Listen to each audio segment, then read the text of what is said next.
Good afternoon. Welcome to doctors time. మన ప్రతి కదలికకు కీళ్లే కీలకం. జాయింట్లు మృదువుగా, సజావుగా, సున్నితంగా కదులుతూ ఉంటేనే మన జీవితం హాయిగా, సుఖంగా, సౌకర్యవంతంగా సాగుతూ ఉంటుంది.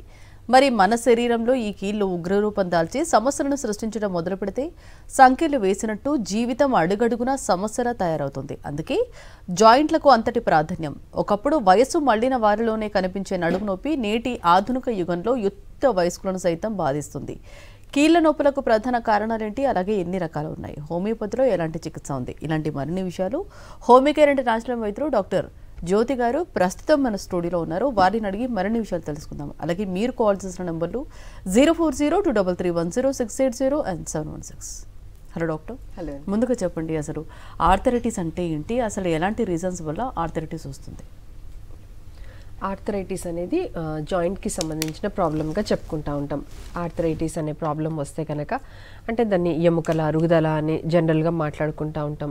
ఎముక అనేది అంటే ఒక జాయింట్ అనేది ఎలా ప్లేస్ చేయబడి ఉంటుంది అని అంటే ఒక ఎముక ఇంకో ఎముక రాసుకోకుండా ఉండడానికి మధ్యలో అంటే ఒక అంటే కార్టిలేజ్ అని ఉంటుంది. దెన్ జిగురు పదార్థం ఉండడం వల్ల ఆ ఎముక ఆ జాయింట్కి గ్రీజ్ లాగా పనిచేసి ఆ మూమెంట్ అనేది చాలా ఈజీగా అయ్యేలా చూస్తుంది.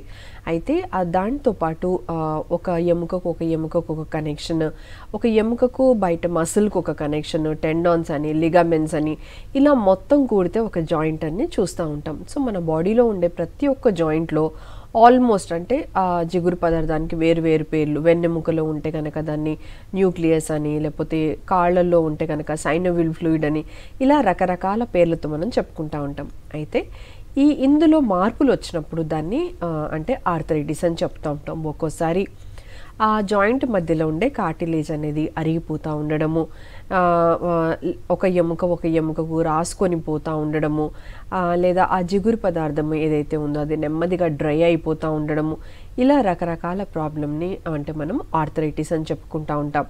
అండ్ ఈ ఆర్థరైటిస్ కనుక అంటే అంటే 5 జాయింట్ల కంటే కూడా ఎక్కువ జాయింట్స్ ఇందులో ఇన్వాల్వ్ అవుతాయి. దాన్ని మనం పాలీ ఆర్థరైటిస్ అంటాం. అంటే చాలా సివియర్గా ఉండే ప్రాబ్లంగా చెప్పుకుంటూ ఉంటాం. ఈ జాయింట్ ప్రాబ్లమ్స్కి మనము అంటే నొప్పి తగ్గడానికి వేసుకునే మందులు ఒక్కటే పరిష్కారం కాదు. ఆ జాయింట్కి ఒక్కొక్కసారి రిపేర్ అవసరం ఉంటుంది. ఆ రిపేర్ జరిగితే కానీ మనకు మళ్ళీ ప్రాబ్లమ్స్ అంటే ముందులా పని చేసుకునేలా, ఎలాంటి నొప్పి లేకుండా చేసుకోగలిగేలా చేసుకోవాల్సి ఉంటుంది. సో ఈ ఆర్థరైటిస్ అనే ప్రాబ్లంకి లేదా పాలీ ఆర్థరైటిస్ అనే ప్రాబ్లంకి మనం జనరల్గా చూసే ఆర్థరైటిస్ ఆస్టియో ఆర్థరైటిస్ అనమాట. రుమటాయిడ్ ఆర్థరైటిస్ అనే ఇంకో రకమైన ఆర్థరైటిస్ ఉంటుంది. అది అంటే ఆటో ఇమ్యూన్ డిజార్డర్, అంటే మన ఇమ్యూన్ సిస్టమ్ అనేది మన బాడీనే అటాక్ చేయడం ద్వారా వచ్చే ప్రాబ్లమ్స్ చూస్తూ ఉంటాం.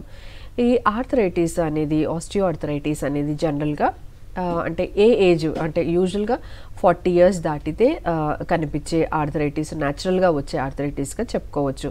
అయితే రుమటాయిడ్ ఆర్థరైటిస్ ఏదైతే ఉంటుందో అది ఒక ఆటో ఇమ్యూన్ డిజార్డర్ కాబట్టి ఏజ్తో సంబంధం లేకుండా ఎవరికైనా ఈ ప్రాబ్లం వచ్చే అవకాశం ఉంటుంది. చిన్నపిల్లలలో, పెద్దవాళ్లలో కూడా చూసే అవకాశం ఉంటుంది. ఓకే అండి. ఆర్థరైటిస్కి సంబంధించి అంటే రూట్ కాజ్ ఖచ్చితంగా ఉంటుందా ఇందులో? అవునండి. రూట్ కాజ్ అంటే ఎందువల్ల ఈ ప్రాబ్లం వస్తుందంటే ఒకే పనిని మనం రిపీటెడ్గా చేస్తే కనుక అంటే ఇప్పుడు సిస్టమ్ ముందు కూర్చొని వర్క్ చేసే వాళ్ళల్లో అంటే మెడతో ఎక్కువ పని ఉంటుంది కాబట్టి వెన్నెముక మెడ రీజన్లో ఆ మార్పులు వచ్చే అవకాశం ఉంటుంది.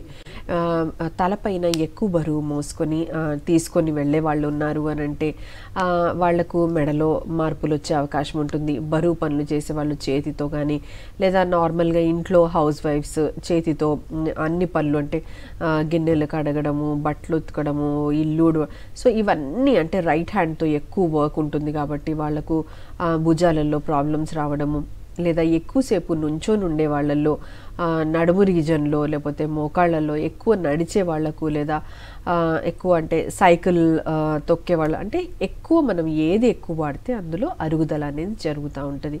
సో అలాంటి అరుగుదలని మనం ఆర్థరైటిస్ అని చెప్తూ ఉంటాం. అయితే ఇలాంటి ఆర్థరైటిస్ మనం చేసే పనిని మీద ఎంత డిపెండ్ అయి ఉంటుందో ఏజ్తో సంబంధం అంటే 40 years దాటిన తర్వాత వచ్చే అవకాశం మనం చూడొచ్చు.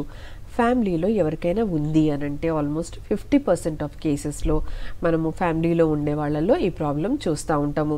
దానికి తోడు ఇంకా అంటే వేరే ఏదైనా హెల్త్ ప్రాబ్లమ్స్ లైక్ అంటే థైరాయిడ్కి సంబంధించిన ప్రాబ్లమ్స్ కానీ డయాబెటీస్ కానీ లేకపోతే ఇంకా ఇతర అంటే హెల్త్ ప్రాబ్లమ్స్ కనుక ఉన్నాయి అని అంటే మనకు దానివల్ల కూడా అంటే ఆర్థరైటిస్ అనేది example over weight, obesity, so ఇవన్నీ కూడా ఉంటే కనుక మన ప్రాబ్లం ఇంకా చాలా ఇబ్బందికరంగా ఉంటుంది. ఓకే అండి, మరి మెయిన్గా అంటే ఆస్టియో ఆర్థరైటిస్ అంటే ఇది ఒకవేళ పేషెంట్కి వస్తే ఎలా గుర్తుపట్టాలి, ఎగ్జామినేషన్ ఎలా చేసుకోవాలి? యా మనల్ని అంటే మనం చెక్ చేసుకోవచ్చు. అంటే నడకలో ఏమైనా ఇబ్బందికరంగా ఉంటుందా చెక్ చేసుకోవాలి. నొప్పి మనం ప్రెస్ చేస్తే నొప్పి వస్తుందా, మామూలుగా నడుస్తే వస్తుందా, ఏ పొజిషన్లో వస్తుంది అనేది మనం గుర్తుంచుకోవాలి. లేదా సింపుల్ టెస్ట్ కనుక చేసుకున్నారంటే మనకు వ్యాధి నిర్ధారణ అనేది జరుగుతుంది. వ్యాధి అంటే ఎక్స్రే కానీ తీయించుకుంటే ఆ పర్టికులర్ ప్లేస్లో ఎక్స్రే తీయించుకుంటే 2 రకమైన views, AP and lateral views, అంటే 2 పొజిషన్స్లో ఆ ఎక్స్రే కనుక తీసుకుంటే మనకు ఎక్కడ ఈ ప్రాబ్లం జరుగుతుంది అనేది క్లియర్గా తెలిసిపోతుంది.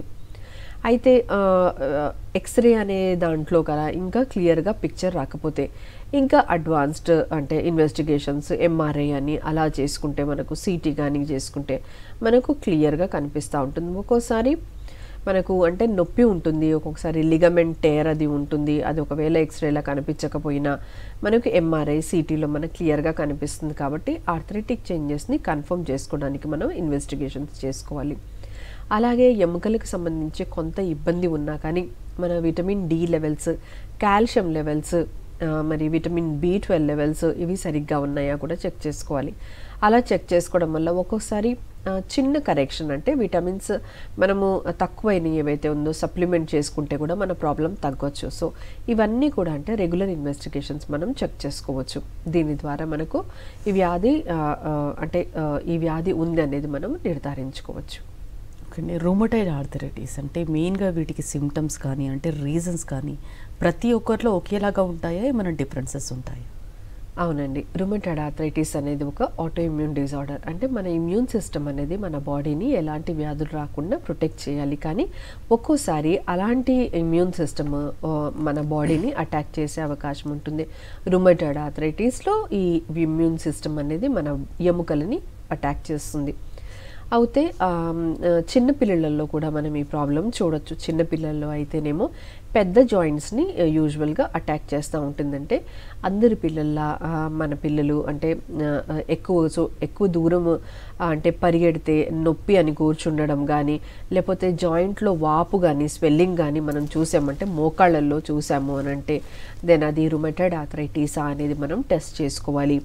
రుమటాయిడ్ ఆర్థరైటిస్ని నిర్ధారణ చేసుకోవడానికి ఆర్ఏ ఫ్యాక్టర్ కనుక మనం చెక్ చేసుకున్నాము అని అంటే అందులో మనకు దాని వాల్యూస్ని బట్టి అంటే మోర్ దెన్ 10 ఉందా, ఎంత ఉంది వాల్యూ, దాన్ని బట్టి మనం ఈ వ్యాధిని నిర్ధారించుకోవచ్చు. అయితే చిన్నపిల్లల్లో ఈ అంటే మన మూమెంట్ రెస్ట్రిక్షన్ అనేది చేసేస్తుంది అనమాట. అదే పెద్దవాళ్ళల్లో చూస్తే కనుక పెద్దవాళ్ళల్లో చిన్న జాయింట్స్తో ఈ ప్రాబ్లం స్టార్ట్ అవుతుంది. అంటే చేతి వేళ్ళతో కానీ దాని తర్వాత కాళ్ళ వేళ్ళలో కానీ ఈ ప్రాబ్లం చూస్తూ ఉంటాం. ఎందుకంటే చిన్నగా ఉంటాయి కాబట్టి జాయింట్స్ ఈజీగా అఫెక్ట్ అవుతాయి. అయితే రుమటాయిడ్ ఆర్థరైటిస్ అనేది ఓన్లీ బోన్ రిలేటెడ్ కంప్లైంటే కాదు. ఒక్కోసారి రుమటాయిడ్ ఆర్థరైటిస్ అనేది మన బాడీ అంటే ఆర్గన్స్ని కూడా అటాక్ చేస్తూ ఉంటుంది. ఒక్కొక్కసారి అంటే కళ్ళని మనం అంటే దాని యొక్క అంటే అటాక్ చేయడం చూస్తూ ఉంటాం. అంటే కళ్ళల్లో ఉండే నీరు చాలా డ్రైగా అయిపోవడము, జోగ్రెన్ సిండ్రోమ్ అని విజన్లో తేడా రావడం మనం చూసే అవకాశం ఉంటుంది. లంగ్స్ మీద కనుక దాని ఊపిరితిత్తుల మీద కనుక దాని ఎఫెక్ట్ చూసినట్లయితే అంటే శ్వాస తీసుకోవడం ఇబ్బంది కానీ లేకపోతే చిన్న చిన్న నాడ్యూల్స్ లాగా ఊపిరితిత్తులలో రావడము, దానివల్ల ఇబ్బంది రావడం చూడొచ్చు. బ్రెయిన్ అండ్ హార్ట్లో చూస్తే కనుక స్ట్రోక్స్ వచ్చే అవకాశము అంటే తొందరగా వీళ్ళల్లో వచ్చే అవకాశం మనం చూడొచ్చు. అలాగే ప్రతి ఒక్క అంటే బాడీ మీద స్కిన్ మీద జాయింట్ మీద కూడా టోఫీ అని అంటే లావుగా ఉబ్బినట్టుగా అంటే ఇవి రావడము అండ్ అది నరంని ప్రెస్ చేయడం ద్వారా తిమ్మిర్లు రావడము ఇలాంటిది కూడా మనము చూడొచ్చు అనమాట. సో రుమటాయిడ్ ఆర్థరైటిస్ అనే దాన్ని అది పెద్దవాళ్ళల్లో వచ్చినా కానీ చిన్నవాళ్ళల్లో వచ్చినా కానీ డెఫినెట్గా దీన్ని కేర్లెస్ చేయకూడదు. ఎందుకనంటే ఇది కూడా నెమ్మదిగా ప్రోగ్రెస్ అయిపోయింది అని అంటే వర్స్ కండిషన్స్లో అంటే చేతి వేళ్లలో కనుక చూస్తే డిఫార్మిటీ అంటే ఆ ఎముక ఆ ఉన్న పొజిషన్ కంటే పక్కకు తొలగడము అండ్ విపరీతమైన నొప్పి, అంటే జస్ట్ అంటే నొప్పి తగ్గడానికి వేసుకునే మందులతో కూడా రిలీఫ్ రాకపోవచ్చు. సో అంత సివియర్, అంటే దాని పొజిషన్ జరిగిపోతుంది కాబట్టి డిఫార్మిటీ. వేళ్లలో ఒక్కొక్కసారి మనం చూస్తే కొంతమంది అంటే ఏదైనా వస్తువు పట్టుకోవడము చాలా ఇబ్బందికరంగా మనం చూస్తామంటే అంటే ఆ వేళ్ళు సరిగా హోల్డ్ చేయలేకపోవడం అనేది మనం చూస్తూ ఉంటాం. సో ఇలాంటి ఇబ్బందికర పరిస్థితులు అంటే ఓన్లీ బోన్స్ పెయినే కాకుండా ఇలాంటి డిఫార్మిటీ కూడా మనం చూసే అవకాశం ఉంటుంది. ఓకే అండి, మరి గౌటీ ఆర్థరైటిస్ అంటే ఏంటి, అలాగే దానికి సిమ్టమ్స్ కానీ అంటే రీజన్స్ కానీ ఎలా ఉంటాయి? అవునండి, గౌట్ అని కనుక మనం చెప్పుకున్నాము, గౌటీ ఆర్థరైటిస్ అని కనుక చూస్తే యూజువల్గా ఇది మగవాళ్ళల్లో ఎక్కువగా వచ్చే అవకాశం మనం చూస్తూ ఉంటాం అన్నమాట. సో గౌటీ ఆర్థరైటిస్ అనేది అంటే హోమియోపతి విధంగా, అంటే ఎప్పుడైనా కానీ హోమియోపతి అనేది ఎక్కడి నుంచి ప్రాబ్లం స్టార్ట్ అయింది అక్కడి నుంచి కరెక్ట్ చేసుకుంటూ వస్తుంది అనమాట. ఇది బేసిక్గా ఒక మెటబాలిక్ డిజార్డర్గా చెప్పుకోవచ్చు. అంటే మనం తీసుకునే ఆహారం అంటే స్పెషల్గా ప్రోటీన్ ఏదైతే ఉంటుందో అది ఎప్పుడైతే తీసుకుంటామో దాని యొక్క బై ప్రోడక్ట్ ఏదైతే ఉంటుందో అది అంటే సింపుల్గా చెప్పాలంటే అది యూరిన్లో వెళ్ళిపోవాలి.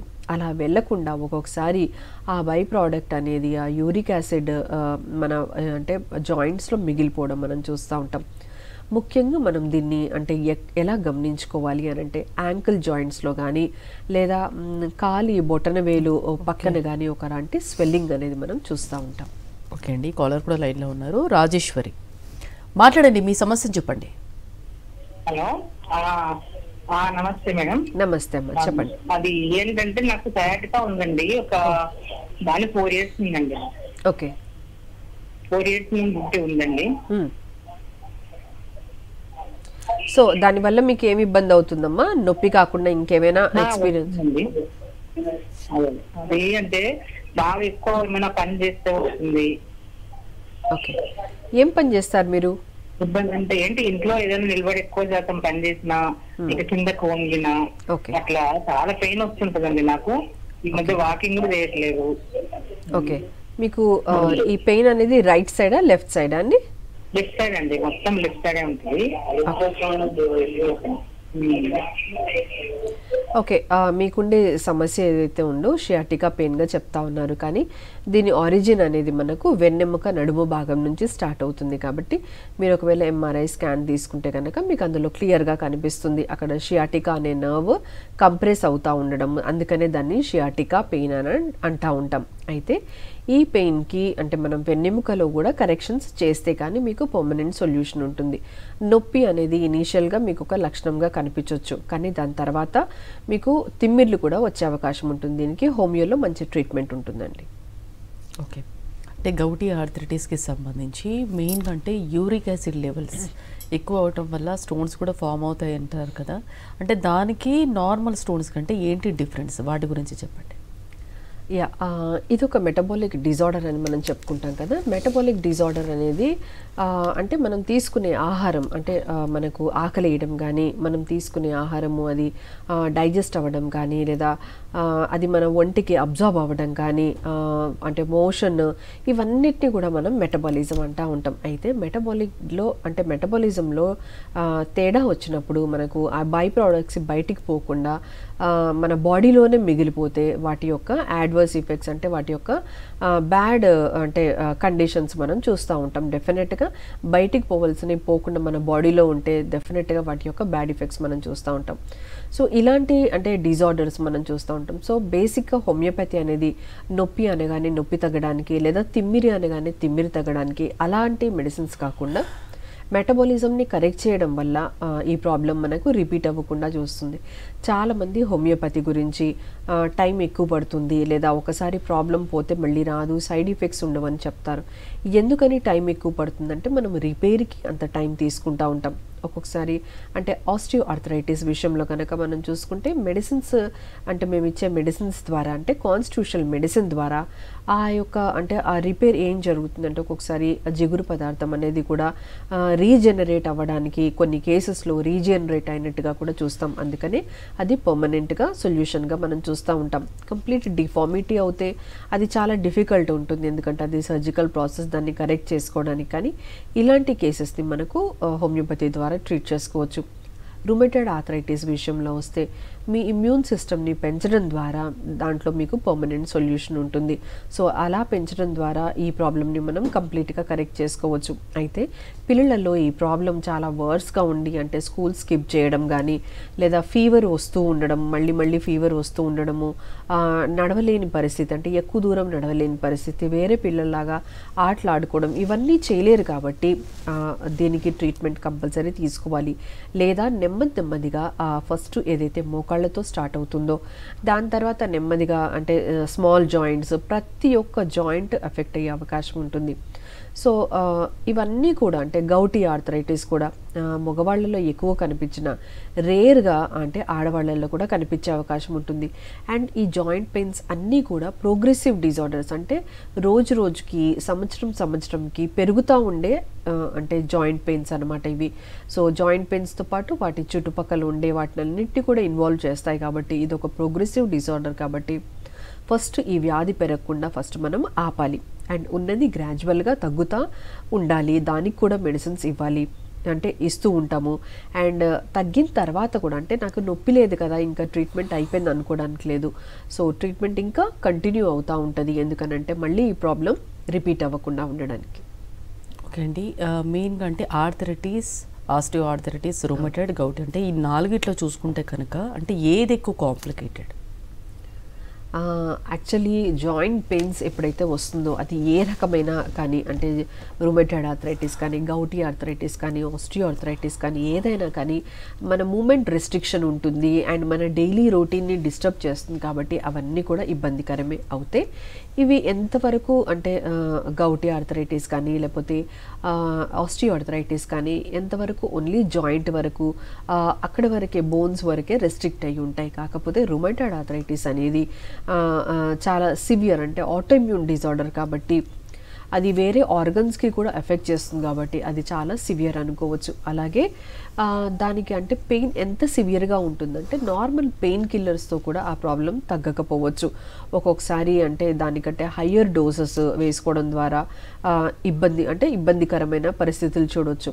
అయితే ఇవన్నీ కూడా ఆల్మోస్ట్ లైఫ్ అంతా ఉండే కేసెస్ కాబట్టి మనము ఓన్లీ నొప్పి తగ్గడానికి వేసుకునే మందులతో ఒక్కొక్కసారి బ్యాడ్ ఎఫెక్ట్స్ వచ్చే అవకాశం ఉంటుంది. అంటే గ్యాస్ ప్రాబ్లమ్స్ రావడం, అంటే కొంచెం తిన్నా కానీ పొట్ట ఉబ్బినట్టుగా ఉండడము, అంటే ఏదైనా తిందాము అని అనుకుంటే కడుపులో ఛాతిలో మంట రావడము, ఇవన్నీ కండిషన్స్ మనము అంటే వాటి యొక్క బ్యాడ్ ఎఫెక్ట్స్గా చూడవచ్చు. అంటే ఒకటి నొప్పి ఏమీ తగ్గదు, రోజుకి పెరుగుతూ ఉంటుంది అండ్ ఈ సైడ్ ఎఫెక్ట్స్ మనం చూస్తాం. ఇంకో కొన్ని రకమైన మందులు చాలా స్ట్రాంగ్గా ఉండే మందులు చూస్తే లివర్ అండ్ కిడ్నీలో కూడా అంటే ప్రాబ్లమ్స్ తెచ్చే అవకాశం ఉంటుంది.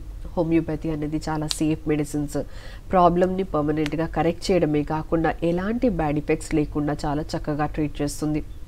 హోమియోపతి పిల్లలలో చాలా ఈజీగా ఉంటుంది మనం మెడిసిన్స్ ఇవ్వడం.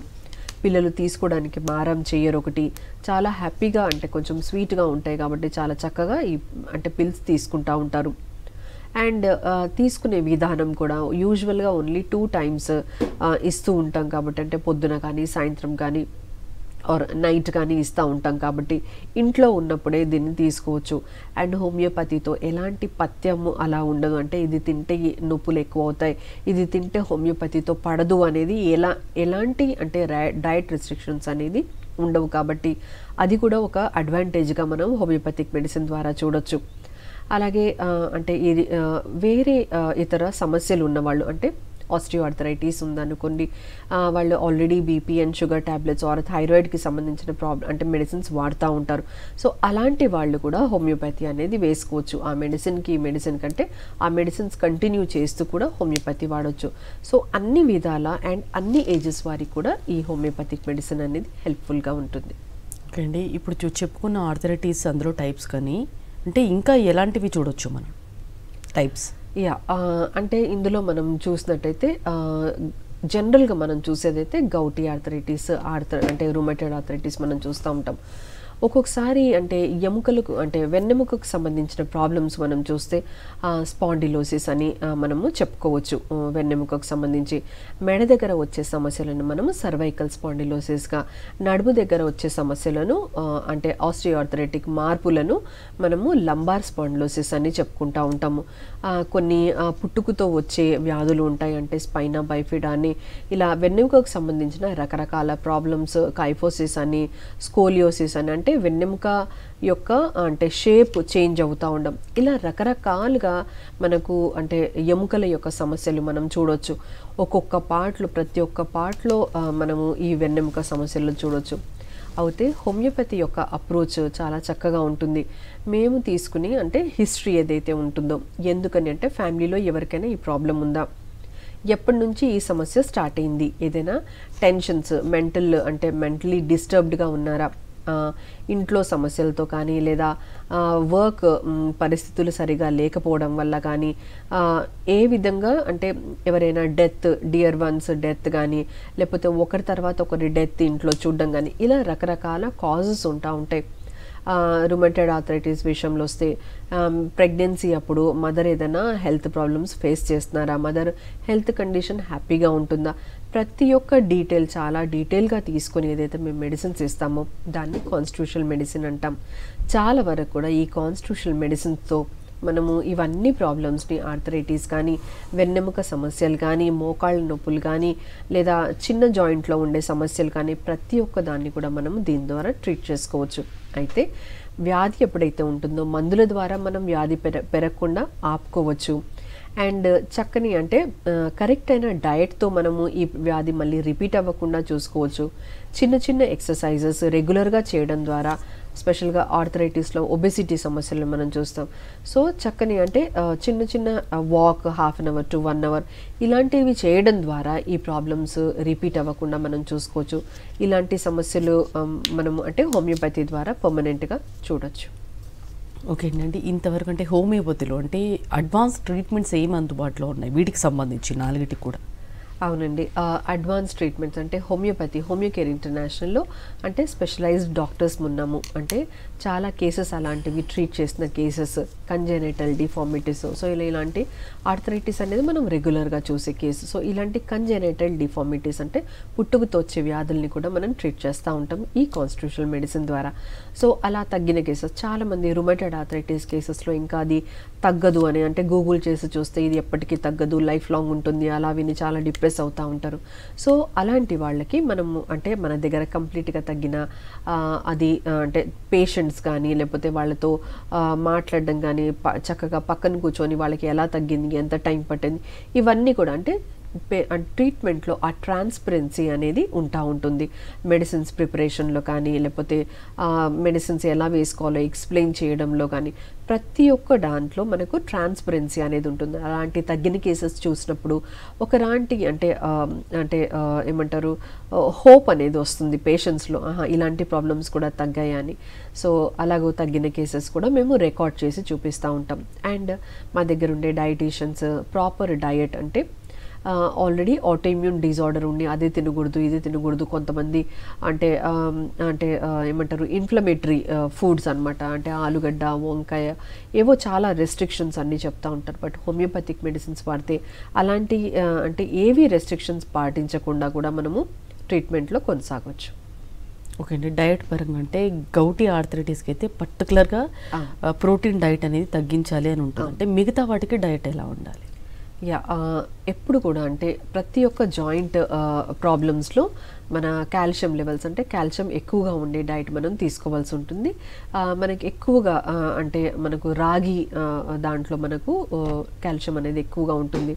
సో అది చక్కగా ఫాలో అవ్వాల్సి ఉంటుంది. అండ్ ఎగ్స్, బోన్ సూప్స్ కానీ ప్రతిరోజు తీసుకోవాలి. నువ్వులు, ఇవన్నీ కూడా జాయింట్ రిపేర్కి కాల్షియం ఎక్కువ చేసి మనకు హెల్ప్ చేస్తూ ఉంటాయి. వాటితో పాటు మెటబాలిజం డిజార్డర్స్ ఉంటే కనుక విటమిన్ సి ఉండే డైట్ తీసుకుంటే చాలా వరకు కూడా గౌటీ ఆర్థరైటిస్కి హెల్ప్ఫుల్గా ఉంటుంది. ఓకే అండి, ఆర్థరైటిస్ గురించి, అందులో ఉన్న టైప్స్ గురించి చాలా డీటెయిల్గా ఎక్స్ప్లెయిన్ చేశారండి. Thank you. ఇది ఇవాల్టి డాక్టర్స్ టైం.